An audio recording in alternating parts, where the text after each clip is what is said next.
Então, repetindo, hoje nós vamos começar o capítulo 4 da obra Vida e Sexo, do Espírito Emmanuel, ditado a Francisco Cândido Xavier.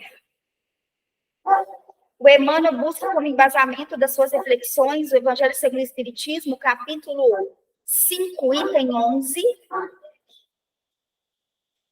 E ele diz, na verdade ele recorta, né? Ele pega um trecho, coloca na íntegra e depois desenvolve a sua reflexão.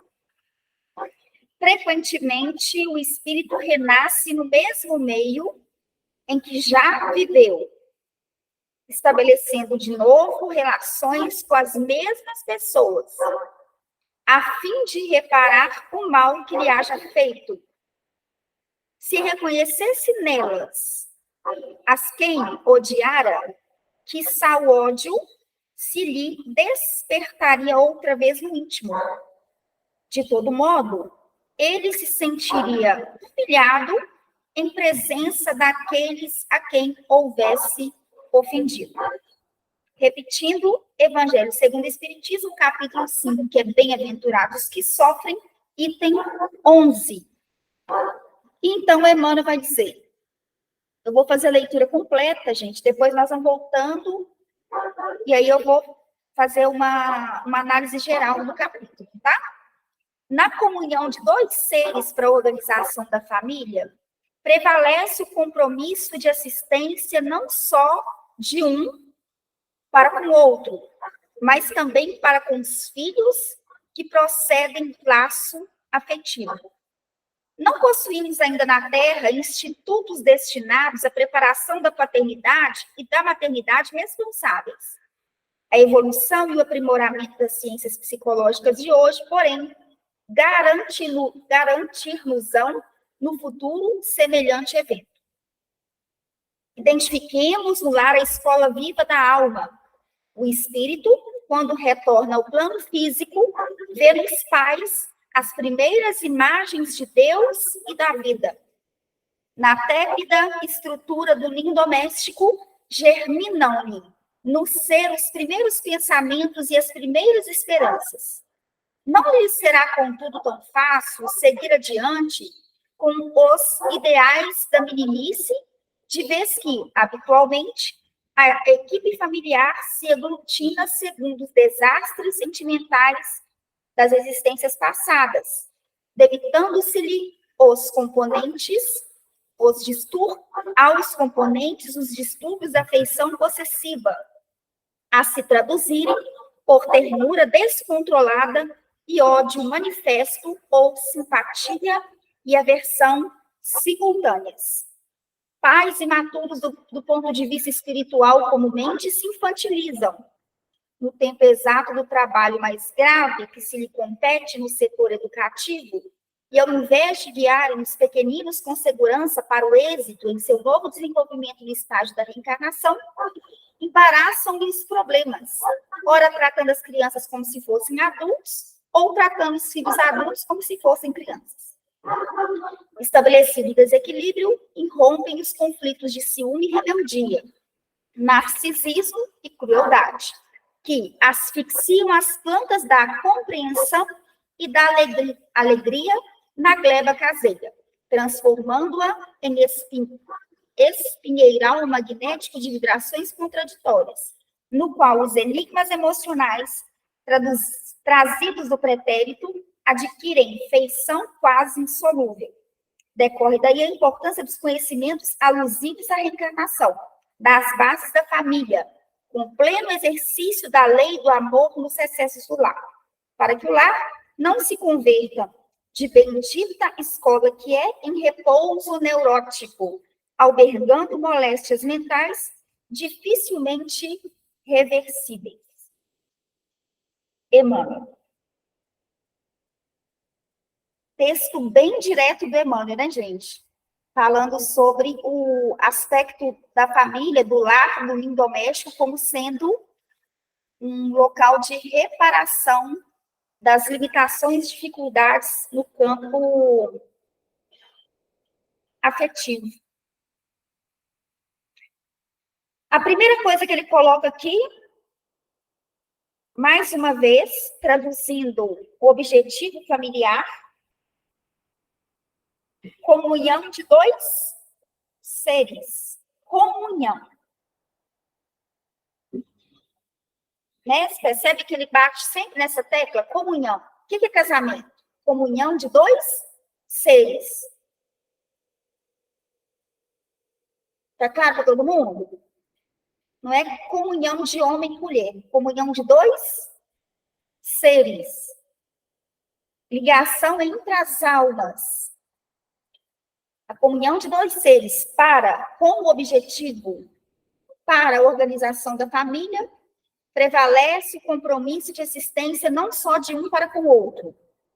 Lembra nas semanas anteriores que a gente estava conversando bastante sobre relacionamento? Qual que é a função de um relacionamento? Você se vincula a alguém para viver uma vida de parceria, de comunhão, de agregar valor um na vida do outro. O relacionamento é para somar e não para subtrair. Um soma na vida do outro. Sem aquela expectativa de que o outro o fará feliz ou a fará feliz. Porque isso é de responsabilidade individual. Confere? É pequeno pensar que a gente vai se vincular a alguém que vai nos fazer feliz. Não, felicidade é responsabilidade de cada um. Cada um que é responsável pela sua própria felicidade. Desfrutar de uma vida junto com alguém, em climas de parceria e não em climas de exigir do outro, esperar do outro, não, em climas de parceria. Compromisso de existência não só de um para com o outro. Tá claro aí o Emmanuel definindo? A pessoa fala, mas hoje em dia os relacionamentos não duram, mas é um relacionamento de parceria? É um relacionamento de assistência a ambos, de um para com o outro? E aí, por isso que a gente vê, às vezes, que a coisa não dá certo, né? E aí ele fala, mas também para com os filhos que procedem do laço afetivo. Ele está considerando que aquela união foi uma união realizada, estruturada em sentimentos de afeto, não são sentimentos de interesse. Percebe? Qual que é o objetivo ali? Precedem do laço afetivo.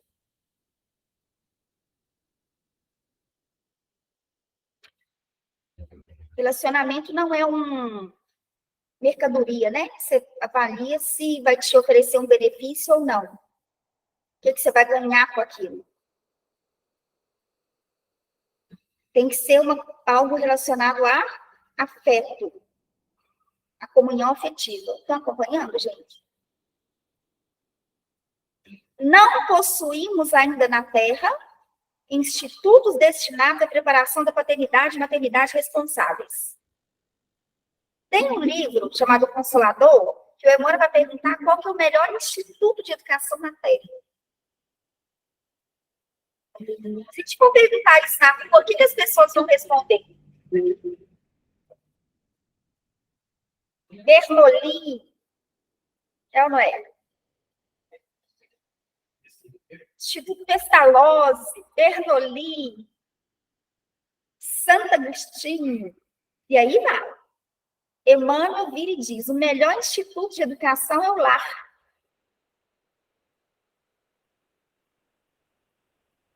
Melhor instituto de educação. Agora, veja bem, o que você ensinar, a criança aprende.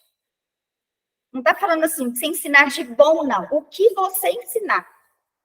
Você forma um cidadão, uma cidadã de bem ou um criminoso, no lar.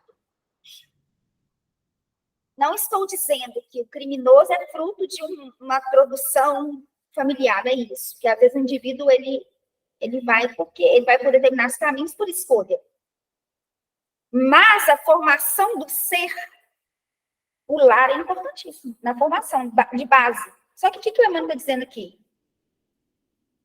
Quando o paizinho e mãezinha estão lá no compromisso efetivo, surge a criança, obviamente, na sua maioria, esmagadora, sem um planejamento.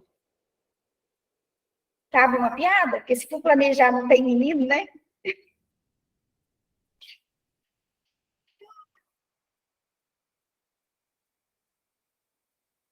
E aí, faz o quê? Onde eu vou achar um cursinho super intensivo de maternidade e paternidade? Não tem. Não tem.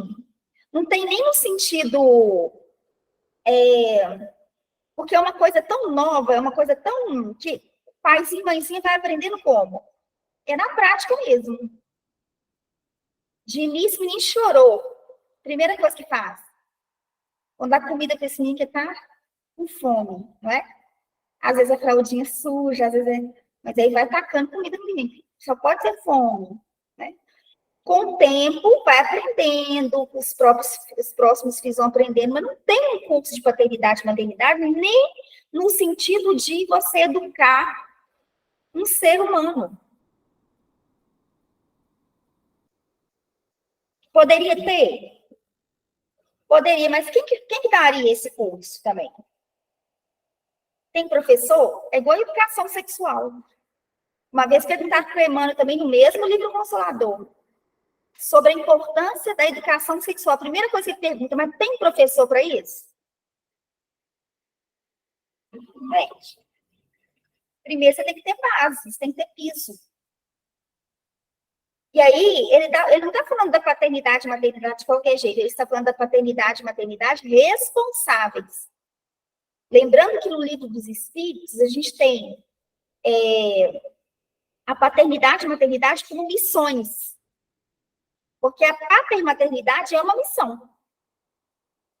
Assim como de um anjo guardião, um mentor. A função do mentor é direcionar o seu guiado, o seu tutelado no caminho do bem. A missão da maternidade e paternidade é a mesma. Só que aí que tá. Por quê? Porque ninguém pode oferecer algum recurso que não tenha. Ninguém dá o que não tem. É necessário, seria interessante que os pais tivessem a base, né? Maturidade necessária para assumir a maternidade e paternidade responsáveis. Até aqui tá tranquilo? Turma aí do virtual e turma aqui do presencial, tranquilo até aqui? Sim, para mim tá, Rosa. A evolução e o aprimoramento das ciências psicológicas de hoje, porém, garantir-nos-ão no futuro semelhante evento. A gente já começa a perceber também que hoje em dia conversa-se mais sobre a condição de filhos, a filiação, maternidade e paternidade. Inclusive, no sentido dos filhos também observarem as características dos pais e, com o espírito de seleção, replicar um comportamento ou não. Ou, por exemplo, verificar que se tem uma mãe ou um pai narcisista, por exemplo. Me fiz entender? Hoje em dia, conversa sobre isso. Antigamente, não. Antigamente, tinha nem termo para isso. Ia falar o quê? Ah, o pai é autoritário, a mãe é autoritária. Não ia explicar que a mãe ou o pai são narcisistas. Então, a psicologia, a psicanálise, esses estudos vão oferecer no campo de reflexões. A questão é que nem todo mundo tem um interesse, o desejo de aprender sobre o assunto, o que facilitaria no sentido da nossa convivência familiar, né? Facilitaria. Agora, futuramente, com certeza, a psicologia e a psicanálise oferecerão reflexões diretas para pai e para mãe. Por quê? Porque a educação de base, de berço, é a educação mais importante para o ser. Por quê? Olha aqui, de 0 a 7 anos, 100% do que a criança ela observar, 100%, ela vai aprender 100%. Quando eu falo observar, eu não estou... Porque às vezes o pai e a mãe falam uma coisa, mas faz outra. A criança vai aprender o que vê e não o que ouve dos pais e das mães. Entende isso? Dos 7 aos 14, 50%. Porque o espírito, ele realmente finaliza o seu processo, a conclusão da reencarnação é aos 7 anos. É a conclusão da reencarnação. Por isso a criança, ela fica meio termozinho, né? Ela vê determinadas coisas, porque ainda não está consolidado o processo. Aos 7, consolida. Do 7 em diante, vai criando um misto. Vai criando um misto de resquícios do passado, da personalidade, e contribuições do presente. Quando chega na adolescência, o que o adolescente faz? Por isso é conflituoso. O adolescente vai ter que selecionar o conteúdo do hoje com o conteúdo do passado e escolher com o que ele vai ficar. Vem os impulsos do passado, vem a contribuição do presente. É aquela sensação de eu sou legião, porque somos muitos, que na verdade nós somos muitos. E no período da adolescência, dos 14 em diante, é esse processo de seleção. De 14 para lá, o espírito aprende o que quer. Por isso que o período mais fértil da educação, qual que é? De 0 a 7. Porque aprende 100%. Entende? Do 7 em diante. Aí você vê qual que é o período que a criança acessa os primeiros anos da escola. Escola, não digo creche. Escola. Com quantos anos? Uma pergunta, gente. Vocês podem responder também, se vocês quiserem. Repete, por favor. Com quantos anos a criança entra para a escola? 6. 6 anos.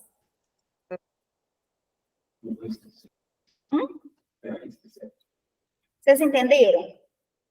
A importância do lar?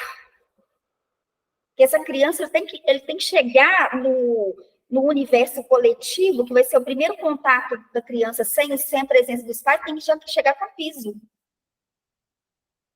E o que acontece é que, às vezes, não se tem uma educação ideal, e aí a criança chega ao léu, assim, crua, sem base, sem piso. E tem gente também que pensa, aqueles que pensam que a educação é responsabilidade do professor, do educador. Não entende que a função do educador é de alfabetizar, é de formar um pensador, uma pensadora, ensinar a ler não só o beabá, mas a ler no sentido de compreender. Essa é a função, não é de oferecer base moral, não. Ah, mas uma educação pode oferecer? Pode. Mas o pai não pode criar a expectativa de que quem vai educar aquele espírito é o professor. Professor é professor, não é pai nem mãe da criança. E tio também não é, não.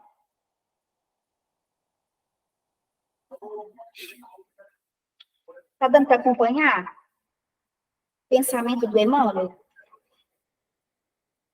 Então, não é uma paternidade ou uma maternidade qualquer, é uma paternidade responsáveis, porque Deus empresta esses espíritos aos pais. E depois vai perguntar: o que fizeste do filho que te confiei? Está no Evangelho segundo o Espiritismo. Agora, aí entra pontos importantes. Por exemplo, tá, mas e se o paizinho e a mãezinha? E isso acontece, isso é o mais comum. Tipo assim, esse é um exercício que eu particularmente gosto de fazer muito. Eu acho que nós somos pessoas muito privilegiadas pelo momento que a gente está vivendo.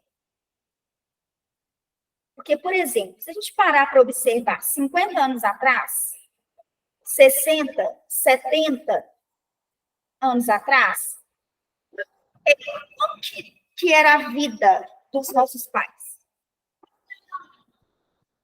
Será que tinha o espaço, a liberdade para se sentar com o pai e com a mãe para conversar? Os nossos pais, que eu estou dizendo. Será que o diálogo, o cuidado afetivo, A atenção com que a criança tem, pensa, sente, isso era algo, era uma importância? Não, gente. E sabe por que não? Porque o objetivo principal era a manutenção da família. Hoje em dia, as coisas estão muito mais fáceis, do ponto de vista do acesso às coisas. Antigamente, a vida era muito mais difícil. Então, o objetivo principal era o quê? Era a criança não morrer de fome, era ter o que vestir, era ter o que comer, era ir para a escola, estudar o básico, tanto que os nossos pais, quantos dos pais de vocês formaram, fizeram cursos? A maioria fazia o quê? Até quarta série primária. Porque era uma educação para você saber contar e ler o mínimo. Que era uma educação, ainda tem uns resquícios na educação, no universo da educação ainda tem esse resquício ainda. Você precisava saber o mínimo, para contar e para gerar lucro para a sociedade. Então, olha como que as coisas vão mudando. Hoje em dia, a gente já leva em consideração o seguinte, olha, a barriguinha está cheia, tá, mas se está bem? Mas está bem? Será que tem alguma coisa incomodando? Percebe a diferença? Agora, não é culpa dos nossos pais, porque eles não tiveram isso. Eles mal tiveram que comer. Por isso que não dá para a gente comparar as gerações. Na medida que vamos passando as gerações, na medida que a gente vai observando a contribuição do tempo, as coisas vão ficando muito mais fáceis, até o acesso à informação. Os nossos pais não tiveram acesso à informação que nós temos hoje em dia. De entender que, às vezes, a pessoa está de um determinado jeito, né? Porque é preguiça, às vezes é um quadro depressivo, às vezes é um transtorno emocional. Antigamente, não. Né? Antigamente, não tinha conhecimento, não tinha tempo para isso. E as pessoas adoeciam, iam vivendo e achando que estava tudo bem. Não estava? Não estava. Mas a pessoa ia vivendo de qualquer jeito. Ele tinha os modos, né, que toque sempre existiu. Só que chega um determinado momento que as coisas vão sendo nomeadas. Depressão sempre existiu, toque sempre existiu, os transtornos sempre existiram. Às vezes com nomes diferentes. E às vezes também, igual hoje, por exemplo, hoje em dia, como a gente nomeia, você só entende, estuda, analisa e cura depois que você nomeia alguma coisa. Se você não nomeia aquilo, como é que você vai separar aquilo de outras coisas que poderiam ser? Então, a nossa geração é uma geração muito privilegiada. Que nós tivemos acesso ao que você vê hoje em dia. Quem que fica preso na quarta série? Até mesmo porque ninguém toma bomba hoje em dia, se empurra, né? Passa essa menina aí, tá tudo certo. Né? Porque tem que apresentar uma conta no final lá para dizer, olha, passou todo mundo. Aí vira um tanto de analfabeto, mas com o segundo grau completo lá. Enfim, né?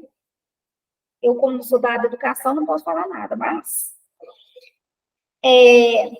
o que eu quero chamar a atenção aqui é que, do mesmo jeito que a gente, na medida que a gente vai vivendo, o tempo vai passando, as coisas vão evoluindo e a gente vai tendo mais acesso à informação, a gente pode oferecer algo a mais, algo melhor. Então, se os nossos pais não puderam nos dar, para além do que comer e beber, que eles também estavam mais perdidos do que tudo, não sei se vocês já pararam para pensar sobre os pais e as mães de vocês. A menos que vocês sejam filhos, assim, de uma Joana de Anjos da vida, uma Sheila, uma Meimei, um Emmanuel, um espírito de alto nível superior, super equilibrado, porque os meus pais, coitados. né, cheio de conflitos e dores e traumas e sofrimentos e tudo. Por quê? Porque não tem ainda, que até se explicar para a pessoa que essa pessoa tem que dar atenção à saúde mental é uma luta. Entende? Por quê? Porque antigamente, que saúde mental o quê? Para com preguiça, não era assim? Era de bobagem, isso é frescura, pobre não tem isso não. Era isso. Então, a gente pode oferecer uns para os outros muito mais do que eles puderam oferecer para a gente. Mas eles não puderam oferecer porque eles são ruins, não. É porque eles não tiveram mesmo. Acredito que pais. Só um minutinho, por favor, gente. Eu acredito que os pais nos deram a fina flor do trigo. O trigo ele dá uma flor muito sutil para mim. Então, eu acredito que eles nos ofertam nossa formação.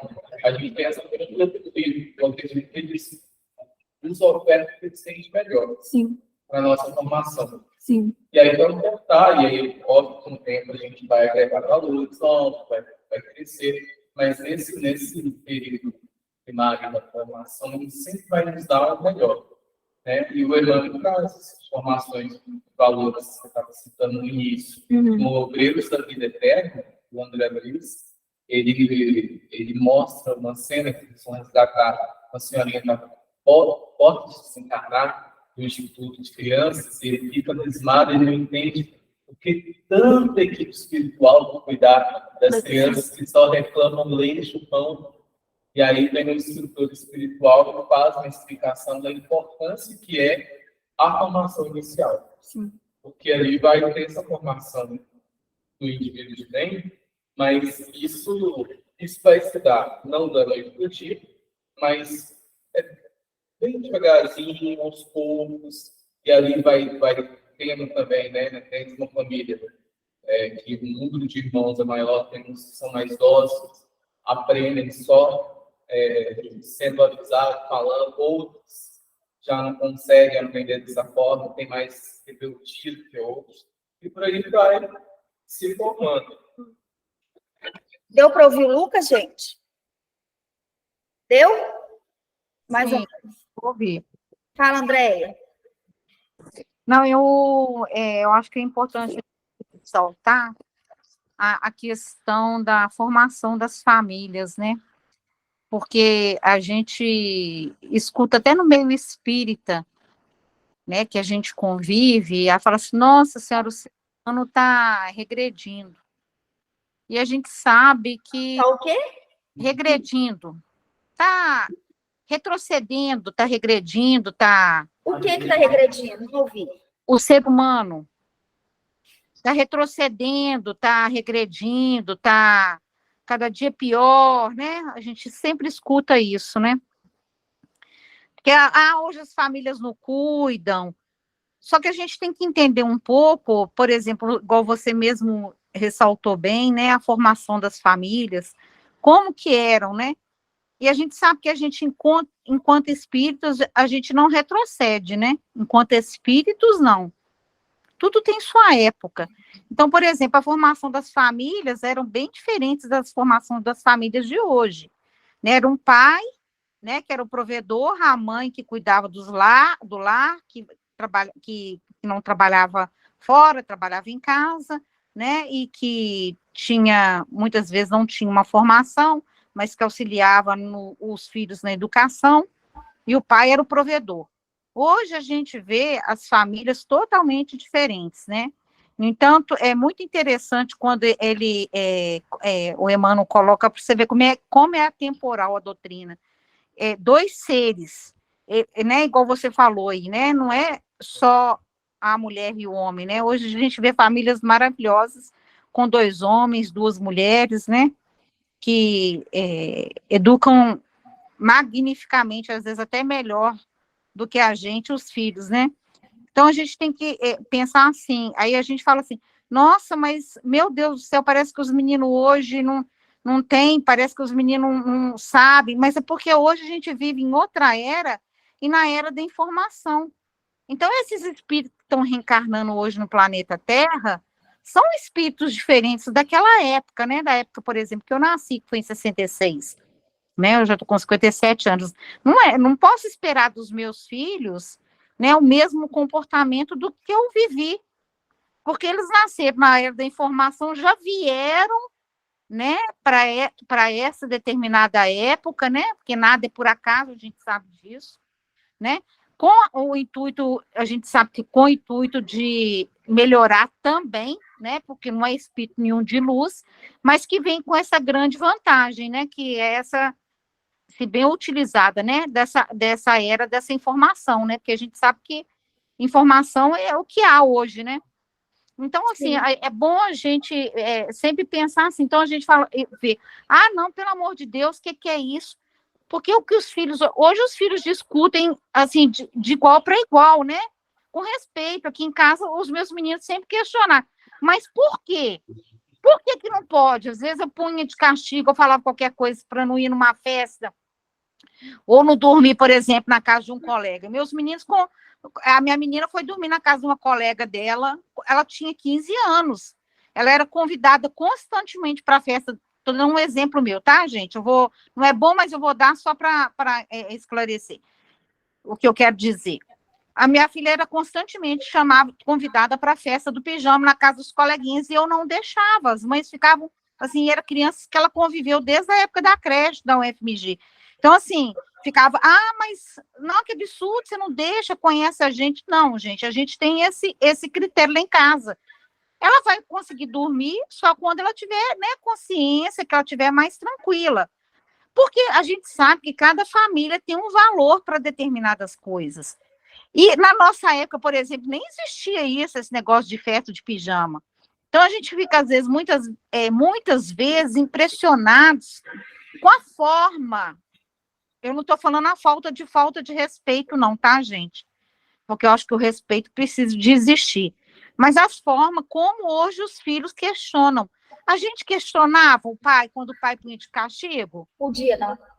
Não questionavam. Quando eu falava qualquer coisa, eu falava para minha filha, você não vai dormir na casa de ninguém até você ter uma maturidade e tudo. Mas por quê? Aí eu explicava, Luísa, porque tem pais que têm estilos de vida diferentes da gente, que a gente não concorda. Por exemplo, tem pai que anda de cueca dentro de casa, acha isso normal, entendeu? Meu marido nunca andou pelado perto dos meninos. Então, a gente explicava as coisas para ele, o que não acontecia com a nossa época. Então, a gente não pode pensar que com essa geração que está hoje, que as coisas estão andando para trás. Não está andando para trás, né? São espíritos diferentes que a gente tem que se adaptar, né? E trazer para eles, né? Que precisa, tem a parte intelectual, né? Muito aguçada, mas não tem a parte moral. Trazer, a gente, enquanto família, trazer para eles esses valores, né? De mostrar o porquê, né? De uma forma diferente que hoje, que é o diálogo, né? Isso que eu queria colocar. Você colocou muito bem, viu, Andréia? Estão me ouvindo? Estão me ouvindo? Eu estou, Rose, sim.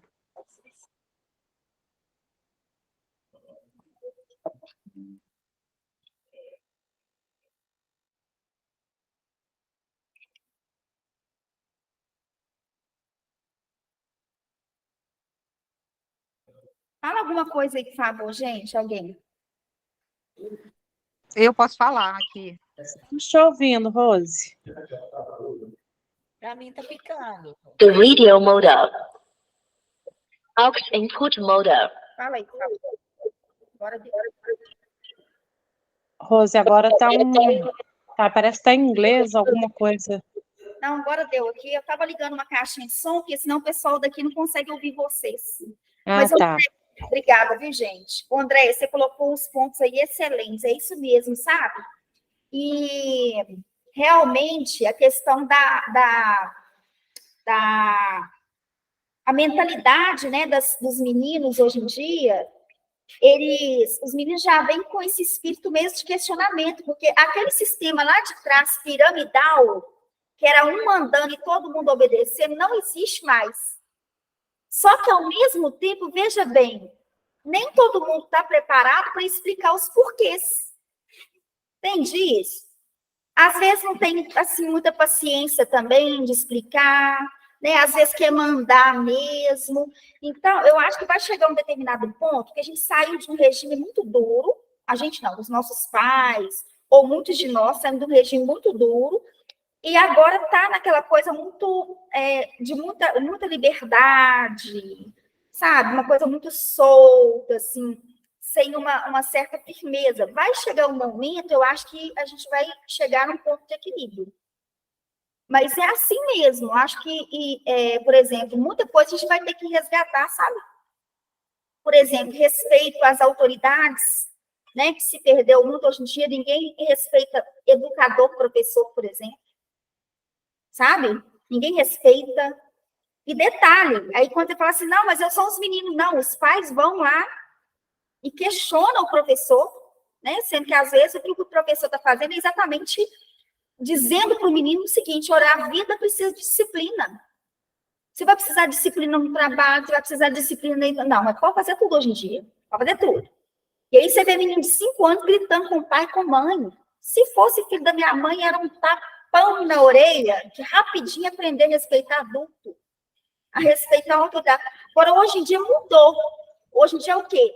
É a conversa, o diálogo. Agora, a firmeza na educação é fundamental. Mas aí você sai de um regime extremamente duro, que era o modo que os nossos pais foram criados, e pega hoje em dia, como que os meninos são criados hoje em dia, que os filhos de meninos de 5 anos mandam nos pais. Né?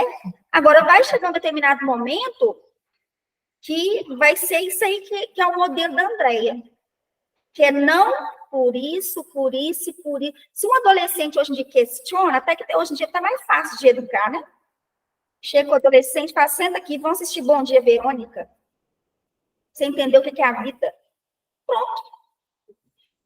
Entenderam? Senta aqui, deixa eu só contar para você o que acontece na vida, que você achar que você pode dormir na casa de fulano e de Beltrão.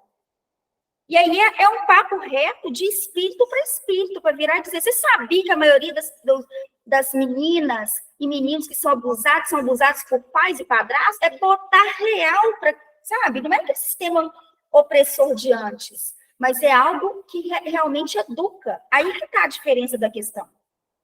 Agora, vai chegar num ponto em que a sociedade vai ter que reorganizar isso, porque do jeito que está, não dá para ficar, gente. A gente precisa de mostrar para as crianças que viver é ter disciplina. A vida pede disciplina em todos os aspectos. Pode estar isso, querendo ou não, a vida pede da gente disciplina. Dentro da própria doutrina espírita, a gente não precisa ter disciplina para tudo. Precisa para organizar as coisas, né? Então, isso é porque mas é chato a disciplina, mas é necessário. Esse indivíduo ele vai chegar no mercado de trabalho, o dia que o chefe virar e chamar a atenção, vai levar para o lado pessoal, que é falta de preparo. Levar para o lado pessoal é falta de preparo. Eu tive um chefe, vou deixar você falar, Lucas, eu tive um chefe que ele dizia assim, olha, se eu chamar a atenção do meu funcionário, e no outro dia ele não quiser sair comigo para um boteco, para jantar, ou para almoçar e fazer alguma coisa, o problema é dele. Se ele não aprendeu de que tem que separar as coisas, o pessoal do pessoal, o profissional do profissional. Agora, hoje em dia, o que acontece? Porque o indivíduo, aquela criança, ela não aprendeu a ser frustrada, porque viver é frustrar-se. Sim ou não? Vocês não passam de frustração, não? Passa por dia. A gente quer coisas que a gente não pode ter. Mãe. Não é? Viver é frustrar-se, mas a criança não, a criança não pode ter frustração. Tá, e quem que vai ensinar para a criança que ela vai ter frustração na vida? Você dá tudo, a vida vai dar tudo? Não, então você tem que ensinar para a criança que viver não é ter tudo. Porque a vida não vai dar tudo que a gente quer. A gente não é um solzinho, não, que tudo gira em torno da gente. E a criança tem que saber disso. E aí os pais iludem bastante, né? Até que esse indivíduo vai para o mercado de trabalho. E a primeira rodada de baiana que ele dá, porque não aprende a ter humildade, não aprende a ter responsabilidade. Primeira crisezinha que dá, rua. Ou seja, não aprendeu a respeitar, não aprendeu disciplina, não aprendeu a cumprir horário, e não aprendeu também a perder emprego. Por isso que tem gente que mata namorado e namorada. Que não aceita perder. Não aceita, porque não foi educado. Educar é mostrar o que é a vida. Só que às vezes fica com medo. Ah, mas será que não está muito novo? Não, não. Volto a repetir. Do 0 aos 7 é o momento mais importante para se educar. Porque do 0 aos 7 anos, cientificamente falando, a assimilação de tudo que você passa para a criança é 100%. Ela vai aprender. Você pode falar assim, não mente, fala para a criança, né? Não pode mentir. E você mente, ela vai aprender como que você faz, e não como você fala com ela. É 100%. Dos 7 aos 14, 50. Dos 14 em diante, vai aprender o que quiser. Porque aí já está adolescente, está madura, aí vira pirracento, rebelde, aí quer fazer do seu jeito, já acha que sabe. E aí como é que vai viver? Evolução da cabeçada. Vocês já ouviram falar? Evolução da cabeçada? Você aprende o quê? Vivendo. Evolução de quê? Da cabeçada. Não entendi. Cabeçada? É. Vai te dar bastante cabeçada e perceber, realmente, bem que meu pai falou que não era bom fazer isso, né? Então, se o pai não educar, vai encontrar um chefe que vai educar. Porque o chefe não vai dar mole. Não é? E o mercado de trabalho é assim mesmo. Você vai chorar na frente do chefe? Imagina. Se for mulher, piorou, para falar que a gente é histérica, né? Ah lá, tinha que ser mulher, não é? De partido, esse povo. Fala, Lucas, virar para o povo te ver. Fala alto para o povo te ouvir. Uma coisa que eu Falando acho que tá, assim, equilibra bastante a questão familiar hoje em dia, porque normalmente, ao meu ver, eu que trabalho com jovens em centro espírita, eu vejo que quase todos que têm uma família a qual tem alguma linha religiosa, seja espírita, umbandista, católico, evangélico, seja o que for, que segue algum preceito religioso, alguma coisa, tem ali uma certa formação, uma base religiosa e uma conduta de disciplina com relação à formação dos filhos. Uma coisa que, ao meu ver, os pais perdem muito controle é porque dentro da casa se constrói um mundo e aí tem uma coisa que o jovem vai ganhar, que é esse aqui, chamado celular, que é um mundo à parte. E aí, dentro do celular, ele vai ter o que ele quiser, ele vai fazer o que ele quiser, além do multiverso que está aí, ele é um Deus. Ele faz o que ele quiser. Eu não preciso de regra, eu não preciso de religião, eu não preciso de Deus, eu não preciso de nada. Tudo que eu quero, o celular me dá. Tudo que eu quero, eu consigo. Se eu brigar com alguém, se eu estiver infeliz, eu entro na rede social, busco um amiguinho bacaninha para mim fazer amizade. Não tenho paciência com a família, gosto de almoçar. Quase um jovem perguntou recentemente na mocidade o seguinte: eu não consigo conviver com a minha família no almoço comigo, mas eu dou super certo com os meus amigos. Por quê? A pergunta dele é simples. Amigo, você escolhe. Família, o processo de escolha é muito difícil. Você normalmente vem de uma forma muito compulsória. Você não escolhe você quer agregar ali, não. É ser colocado ali se vira mesmo.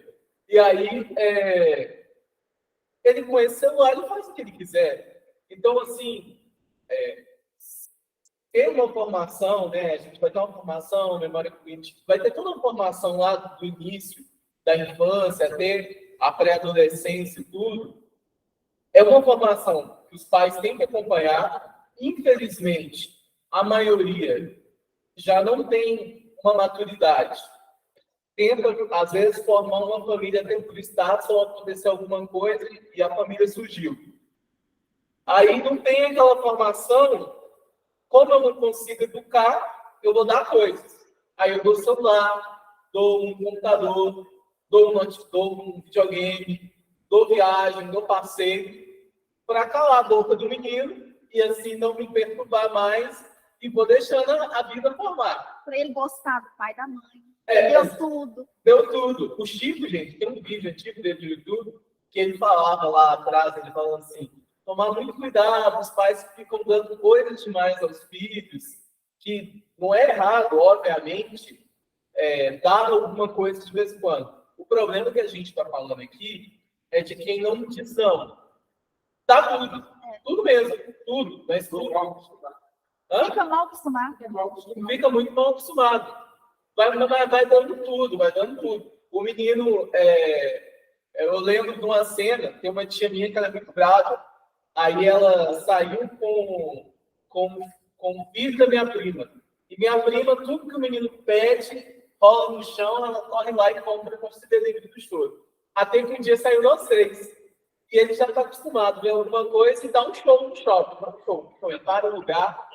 E aí, ele foi para dar um show com ela. E ela é muito brava. Ela deu uma olhada no olho dele e falou assim, vai ficar quieto. Fica quieto. Você não vai chorar. Eu vou chorar. Então você vai chorar. Chore bastante. Você perdeu a mão. Mas você não vai ganhar. Você vai aprender que eu não sou sua mãe. Sua mãe é trouxa, eu não sou não. Desse jeito. Aí ele olhou assim para ela. Ela falou assim, respira fundo de sol. Pega uma água. Coisa feia. Você está chorando só porque eu falei não? Eu não posso te dar. Você tem tudo que você quer? E ele está assim, tem. Pois é, você tem tudo que você quer. Comigo você não vai ter tudo que você quer. Ele olhou assim, parou, ficou olhando para ela um tempão e seguiu. Não falou mais A nada. criança pede E aí ela foi falando, ela colocou ele firme. Então, assim, hoje em dia, a sociedade está muito melindrosa, demais. As pessoas da religião também estão muito melindrosas.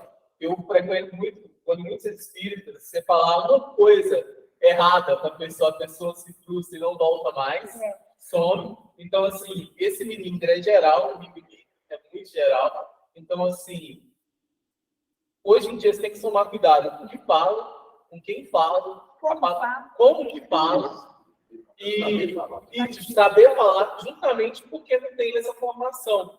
E aí, quando tem alguma formação bacana, uma educação bacana, de valores bacanas, a pessoa começa a achar que pode tudo, assim, e perde valores mesmo, e aí começa, com o dinheiro, ter acesso a um monte de coisa, e chuta o balde.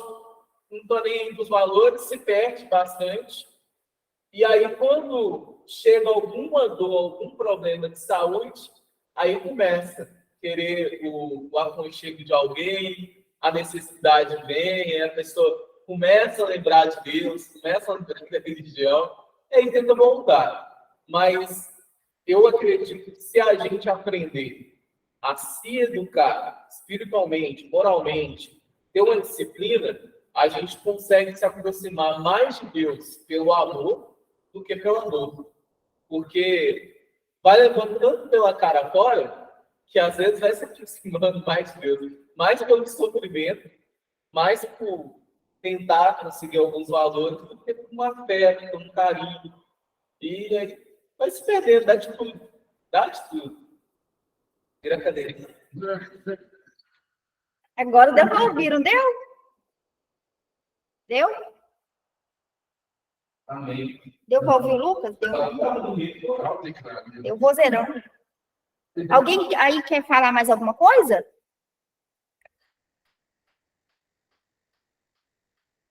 Pode falar, Andréia, fica à vontade. Andréia. Eu família porque a gente percebe as famílias estruturadas mais para ser do que para ser, né? Para ser homens de bens, né? Para ser homens cristãos. Então a gente está mais voltado enquanto família para o ter. Então os pais hoje estão transferindo a responsabilidade da educação para os professores, para os avós, para as babás, porque tem que trabalhar de 7 horas da manhã às 20 horas, né, para ganhar muito, porque, né, precisa de ter um carro do ano, né? Não que isso é ruim, né? De só buscar as coisas materiais. Não tô falando que isso é ruim, não, tá, gente? Isso faz parte. A gente vive no mundo e, né, precisa dessas coisas para sobreviver. Mas a gente dá mais valor a essas questões do mundo do que às questões espirituais. Então, a gente vai transferindo essas responsabilidades da educação para as babás, para os avós, né? Porque a gente está fora de casa o dia inteirinho e não quer se preocupar com a educação, porque educar dá trabalho, né? O filho te enfrenta, né? Ele te questiona, é uma coisa trabalhosa, né? Tem os embates, a gente que é pai e mãe. E quantos de nós que somos espíritas que levam o menino para a creche desde o primeiro ano de vida, mas não leva o nosso... O Emerson Pedersoli fala isso muito bem. Não leva os filhos para a evangelização infantil. Dá mais valor à educação terrena do que à educação cristã. Quantos de nós não leva, não acostuma as crianças, desde tenra idade, a frequentar as escolas de evangelização que são oferecidas em vários centros espíritas, né? Então, a gente tem que repensar isso também. Ele colocou muito bem, o Lucas, né? Essa questão, né? Quando a pessoa está numa religião, ela, né, parece que a religião é como se fosse mais um norte, né, para a gente na vida material, né? Porque a gente começa a ter mais uma base. Não vou fazer aquilo com meu companheiro, que a gente sabe que não é legal. Então, quantos de nós, é para uma reflexão para nós, né? Lá no Leia mesmo tem a casa, eu não sei como é que é lá, né? Mas, assim, quantos de nós que temos filhos que podem ir de 3, 4, 5, né?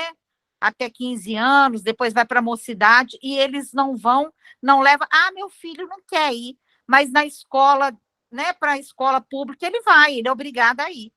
Mas não obriga o filho a ir, né, enquanto pode, para estar participando das evangelizações.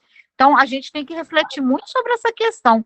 Qual o valor que a gente está dando, demonstrando para o nosso filho, o que é mais importante? E por que vocês acham que obrigam a criança a ir para a escola e não levam as crianças para a evangelização infantil?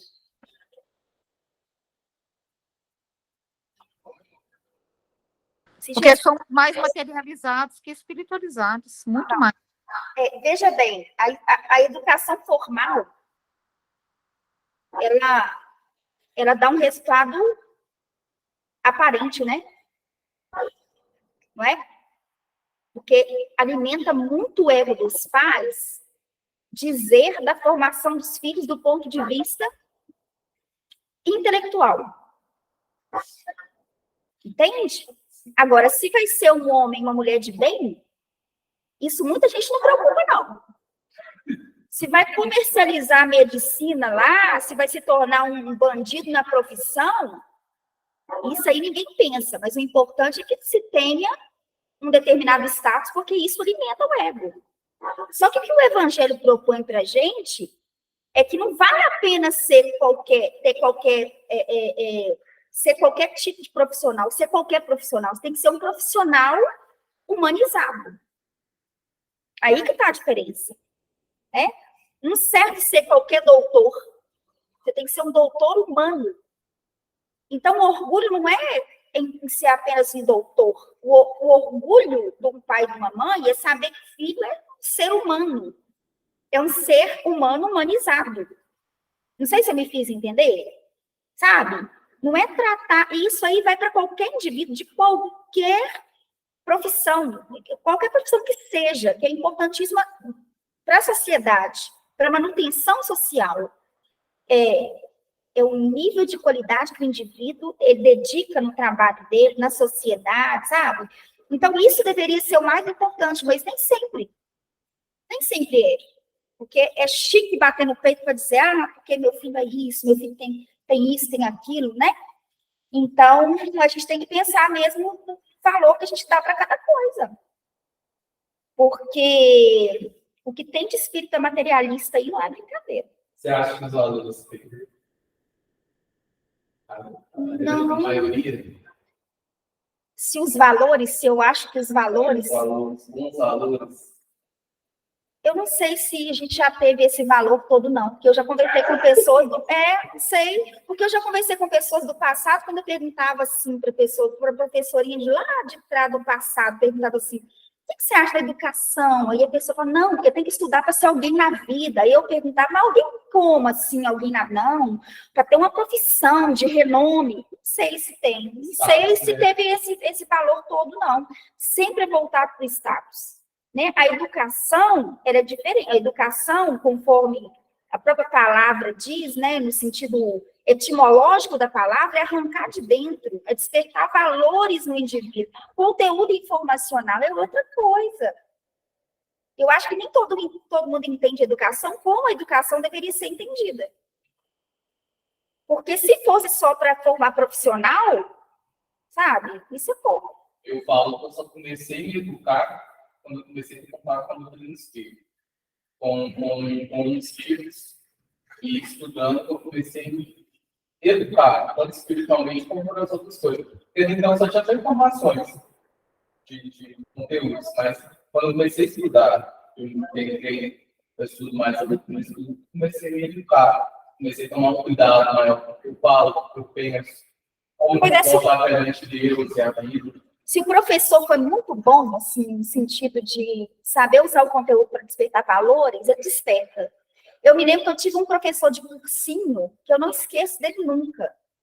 Porque ele não dava só o conteúdo para preparar a gente para o cursinho, sabe? Ele colocava uma coisa que era um diferencial. Você saía da aula dele mexido, assim. Tipo, ele fazia uma coisa para você refletir. Então, você saía diferente da aula. Né? E professores de história também. Então, vai depender do profissional. Por isso que eu acho que quando o indivíduo é um homem ou uma mulher de bem, na profissão dele, ele é diferente. Quando a pessoa humana, você vai num posto de saúde, se a pessoa for humana, ela vai fazer de tudo para te ajudar. Diferente da outra, que a pessoa às vezes não está nem aí para você, sabe? Pode ser o que for, qual função for. Se a pessoa for humana, ela vai te ajudar, ela vai te atender de forma diferente. É aí que eu acho que a educação é preciosa. Gente, o nosso tempo acabou desse estudo, do estudo do Vida e Sexo, viu, gente? Porque são 2 estudos. E aí, vou parar de gravar aqui. Tem que tocar uma outra música? Depois da pré-radiação, você toca.